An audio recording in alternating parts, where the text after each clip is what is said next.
How's it going, everybody? This is Seer here, and today we're discussing my defense that I plan to be using for this upcoming week of Cosmic Crucible. Now, currently as it sits, the season is very interesting to where it is somewhat of an offensive meta season currently right now. I did a video talking about where Cosmic Crucible is probably going to be going in the future. I do think it's going to turn into more of a turtle heavy once Starjammers, Null, and Professor X comes out, but as it sits right now, there is an interesting dilemma that I'm trying to figure out myself as far as how the defense goes. So let's go ahead and talk about the defenses. They kind of talk about the dilemma that I'm actually kind of hinting at. So for stage 1, hunting system. This one here is on a successful attack by a striker character, you're going to be getting bleed on the enemy. And then for every raid and skirmisher, it's going to give you an extra ISO attack. The team I'm using and has been causing a few hiccups, either getting me victories or pulling a very good efficiency score, is the Night Stalkers with Dormammu. I do have, as far as the ISOs go, Dorm, Oath, and Agatha as a raider, Blade as a striker. I am debating if I want to switch Man-Thing over to a healer, because if Man-Thing is a healer, he uses the ultimate turn 1, that's going to clear all the vulnerables off, and it's going to help a little bit when people start using Cabal into this team. I probably am going to make that switch just to see how it does end up turning out. The counter that some people have been using is Cabal with Kang and like Black Cat. Black Cat to take that revive once off, and then Kang to kind of get the speed out there and kind of help get the Cabal team moving. That match does have a lot of RNG to where, depending on who gets the slows flipped and starts going, because if Blade ends up targeting down the perfect person in the middle of the comp, like Iron Patriot for instance, that can be kind of a big lose condition for them. So I do like this defense. It does very well in stage 1 for me. Stage 2, this is part of the dilemma that I was kind of figuring out how I want to do this. Spec Ops, on a successful dodge, gain stealth. Characters with stealth gain 20% extra damage. I faced this team on my round 3 and I couldn't get the one shot on there. People did say try using like a Phoenix Force with I believe it was APOC, Old Man Logan, and someone else. I can't remember the fifth on that. The issue with that is I needed APOC into the Illuminati counter and everything. The dilemma that I think is going to end up coming right now is, do we want Mephisto on defense or Odin on defense? The Odinati teams have either a one shot or basically you fail the one attack, then you go in for a very easy cleanup. Mephisto doesn't really work that way. If you can find a one shot, great.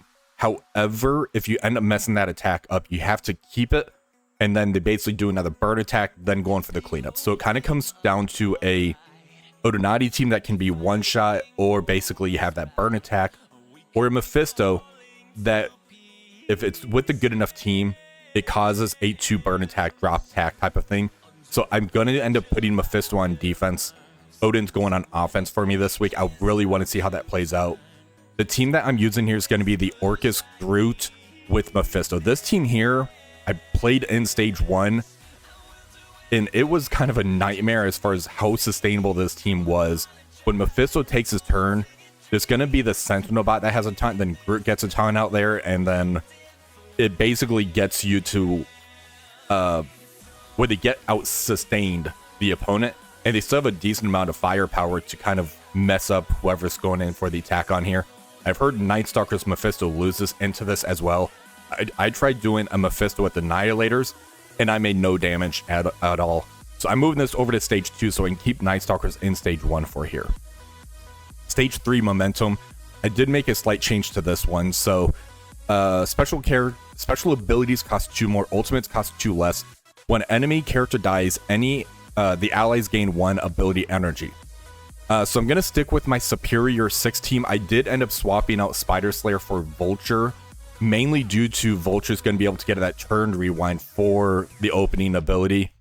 This does leave it open, though, for a Superior 6 mirror match, so you do want to be careful of that one. I want to see how Vulture does.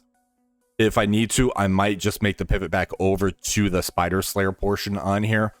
I really want to see how the Vulture plays into this, because if they come in with a lot of heroes as well, that's going to speed up Vulture. If they still end up coming in with the Kohori, that's a win for me, because that's pulling a very big weapon for a subpar team that you do need to respect on defense, if that kind of makes sense for you guys. Stage 4 resolve.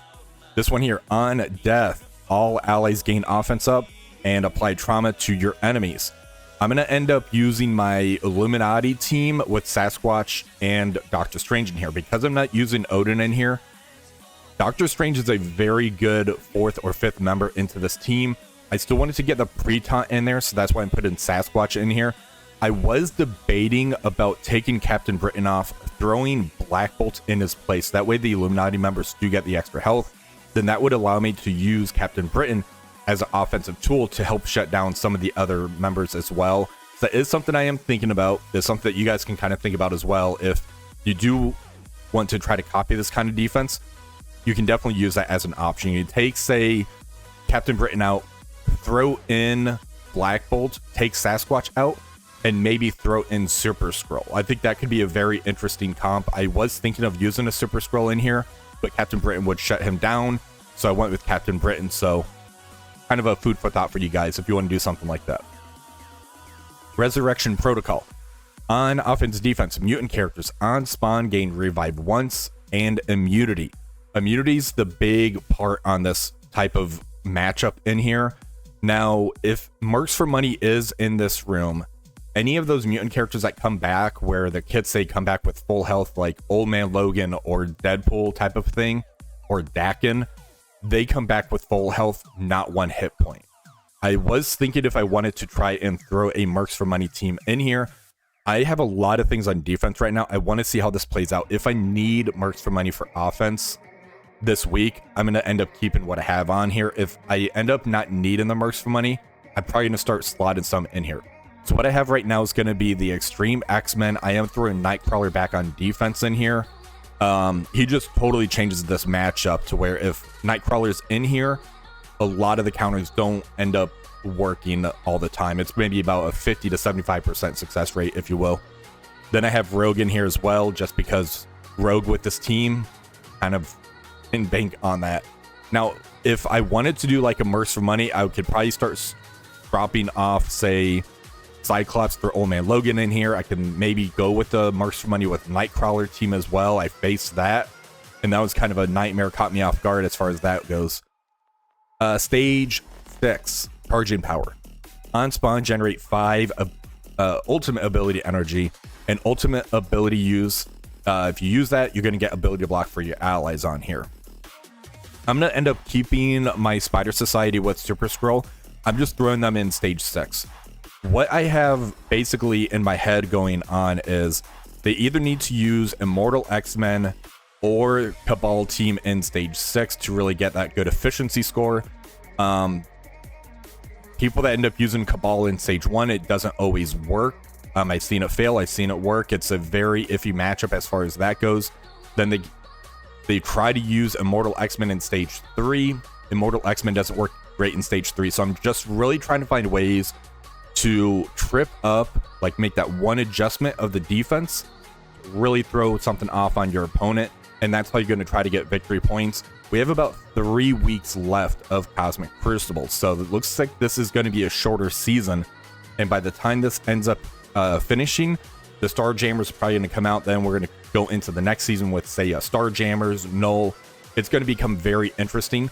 So my goal for this season is try to get myself in a good enough position to where when next season starts, I'm not trying to climb back up. I kind of want to sit to where I was in that top 100 type of bracket or close to. The Ultimate 32 just kind of dropped me quite a bit. Wasn't really a fan of that. The first week was okay. The 2 weeks is what really kind of end up hurting me as far as that goes. But let me know what you guys think about my defense. Any changes that you would make, or maybe some alterations that I didn't really think about. Again, I was debating taking Captain Britain out, throw Black Bolt in, maybe throw a Super Skrull in here. I think that could be fairly interesting for stage 4. If that happens, then you can go full Spider Society for stage 6 type of thing.